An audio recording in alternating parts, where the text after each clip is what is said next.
Hey guys, welcome back to my channel. So good to see you here again. So today we're going to be talking all about the wrists. So if you are doing any type of yoga where you're on your hands a lot or inversion practice, handstands, you're probably going to get wrist pain here and there.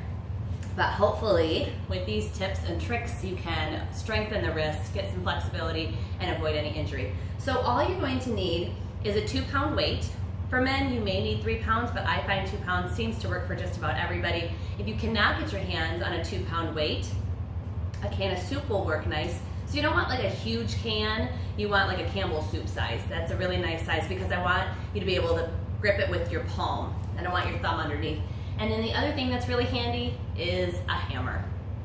So once you have your stuff, we will go ahead and get started. The first thing that is really important when you're working on wrist care is making sure that you are stretching out the wrists. So we have lots of movement through the wrists, but when we're putting pressure just into the hands, we're only getting that flexion, not as much the extension. So we gotta make sure that we're doing both.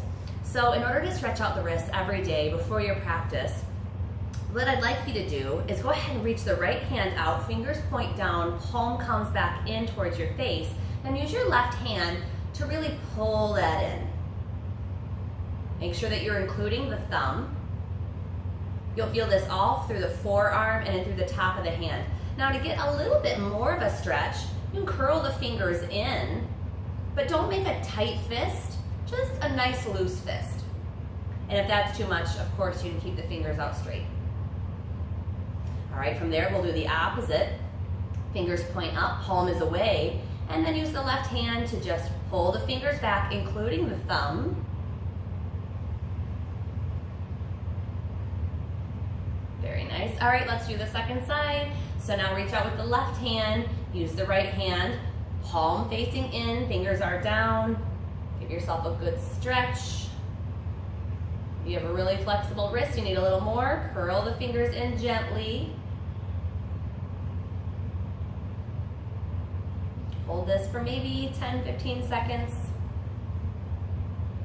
And then let's do the opposite. Fingers point up, palm is away, and make sure you include the thumb here. Stretch the fingers back towards the face.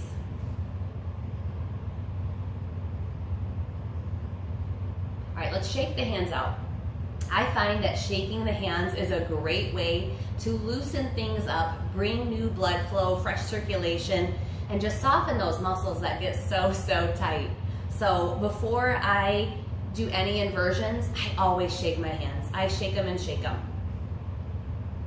So get a good shake on. Typically I go from side to side, but sometimes I do forward and backwards, all kinds of shaking. And then open and close your hands really fast. So it's kind of like you're doing the chicken dance. Open and close your fingers. You'll feel your forearms really start to burn here. That's a good thing.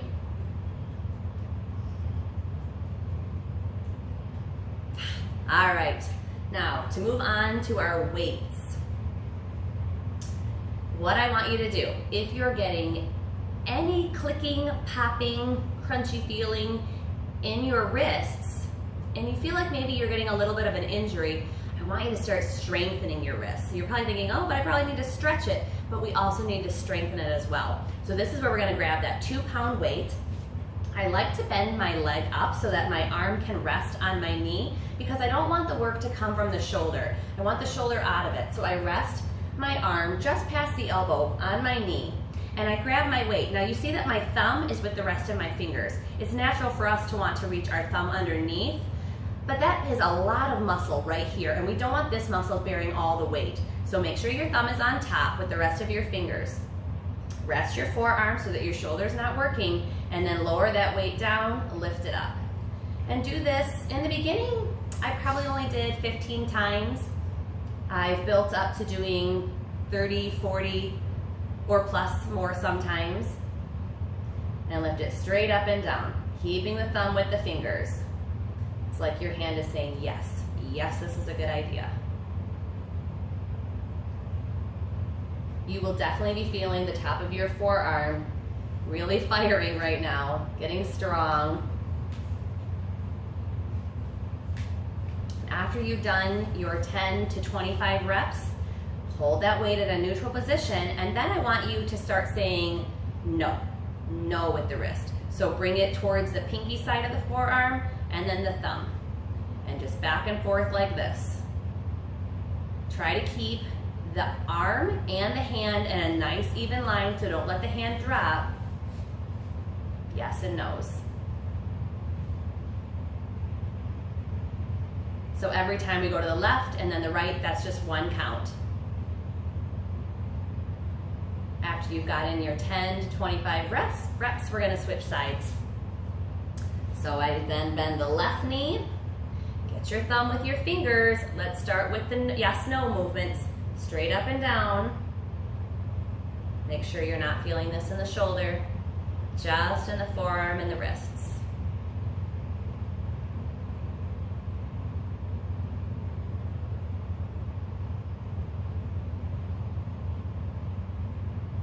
This is really awkward at first. It's a movement that doesn't feel quite natural to you, but the more you do it, the more you're gonna find that you'll have less and less of that popping of the wrists and the cracking and the tension.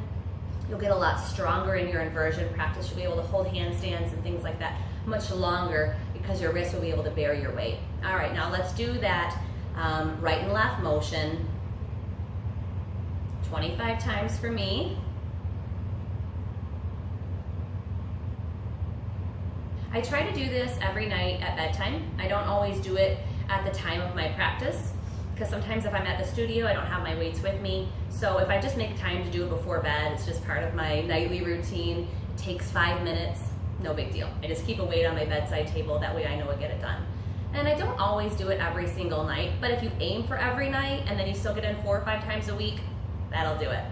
All right, so after you've done both motions with both hands, that is it for your weights. Now this trick, I really, really like if you're having pain in the wrist, that you've already kind of injured things and you're needing to rehab the wrist to build strength again.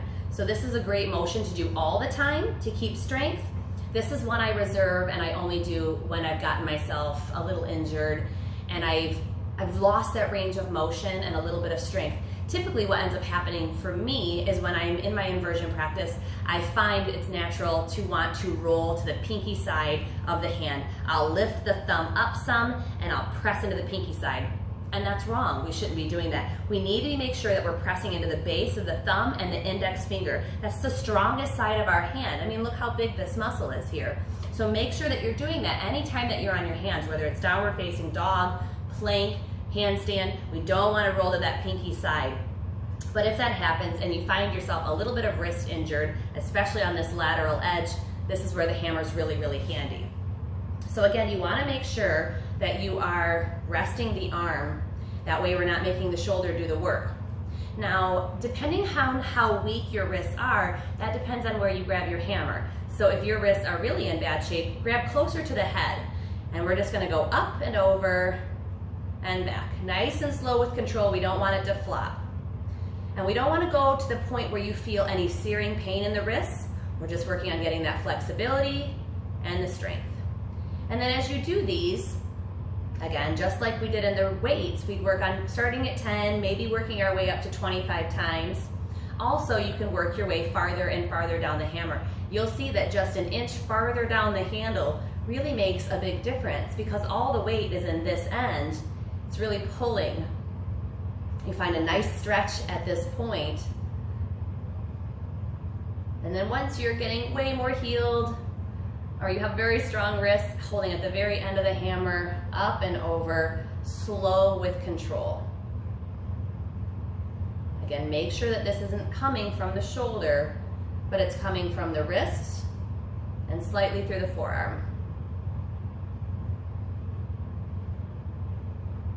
Now, if you're having shooting, searing pain, then it's too soon for these exercises and you need to just rest your wrists. I suggest that you ice it and give yourself some breaks. Get off of your hands, do some other stretches in the meantime, work on your legs, work on your core, but let your hands have a break.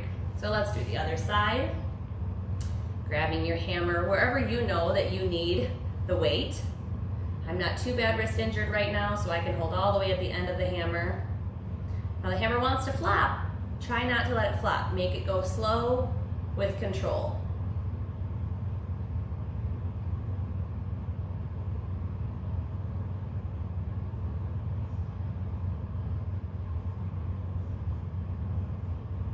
Of course, you guys, you know I'm not a doctor. I'm just a yoga instructor and a mom.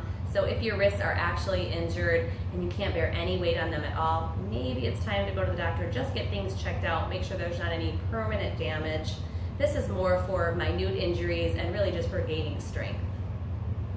I don't want any of you seriously hurt. All right. So again, I leave that right on my bedside table. That way, when I'm having issues, I don't forget to do it.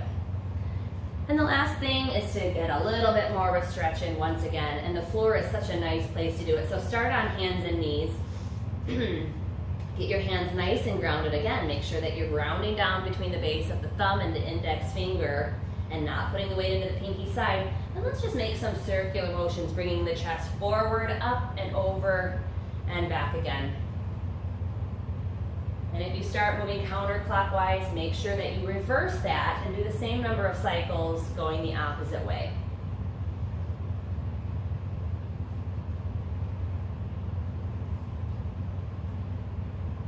Okay, also right here in tabletop, a little strengthening position that you can do, and you can also do this in plank, is starting with our hands all the way grounded, then lift up the palms of the hands, come onto the tips of the fingers, bring it back down. Lift up and down. And as this gets easier with hands and knees, you can walk the knees a little further away, taking more of the weight into the hands.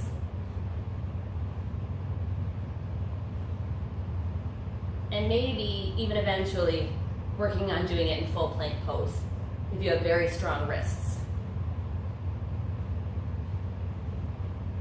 This for me is enough. I'm going to stay right here. Okay, now just like we did before, let's bring the tops of the hands down, palms up. Now because we're on our knees, we can get even a little bit more into our stretch here.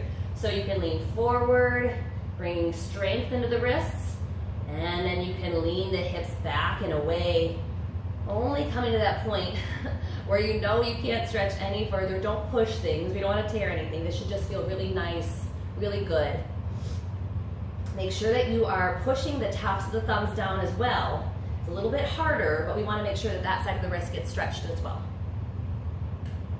And then slowly onto the knuckles, rolling the fingers in.